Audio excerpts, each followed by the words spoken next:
A few months ago, my two friends John and Lisa and I decided to explore a place frozen in time. A mall that closed abruptly years ago and was left decaying.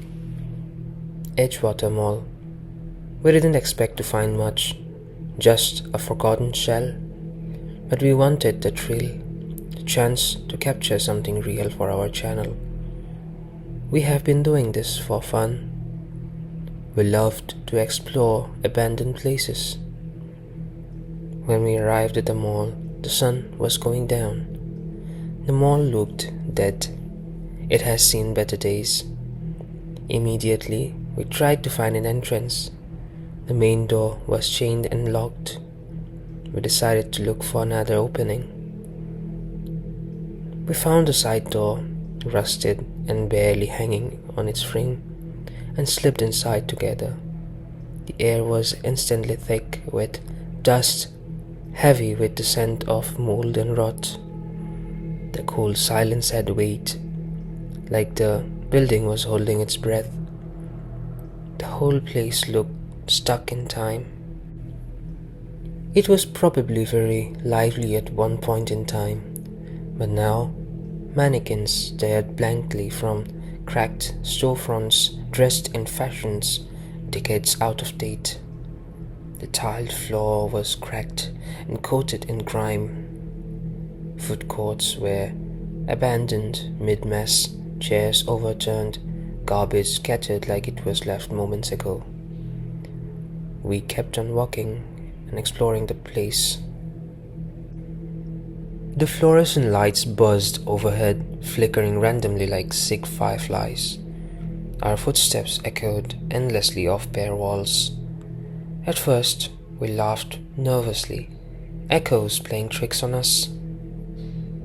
But slowly, things changed. Soft tapping, footsteps out of sync with ours, coming from hallways we just passed. Whispered voices curled around corners just beyond hearing. Lisa was first to notice. She swore she glimpsed a shadow in the cracked mirror of an empty restroom, something that wasn't any of us. We were creeped out.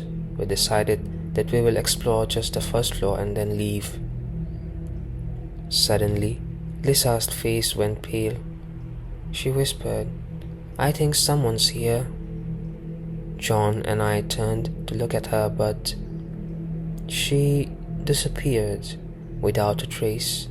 No shouting, no footsteps, as if she never existed. We called for her, our voices swallowed by twisted hallways. The mall itself seemed to shift. The doors led to places we hadn't been before. The sign changed from neon 90s logos to faded decades-old paint. Time went backwards here. John and I decided to look inside the stores. We searched the whole first floor. Meanwhile, we both felt as if something was following us.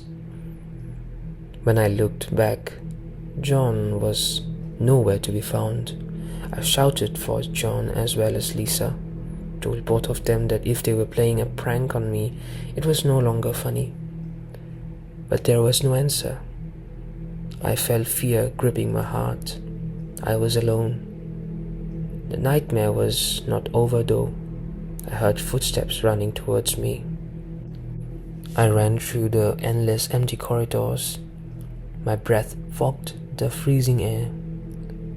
The carousel in the main court stood still, covered in dust and spiderwebs, and painted horses frozen in mid-gallop. Then a warped carnival melody crept through the silence, slow and haunting. Behind me, footsteps quickened. The doors I tried when I entered were gone, replaced by endless yellow walls. I had no time to lose. At the far end of the hall, I saw a cracked glass door.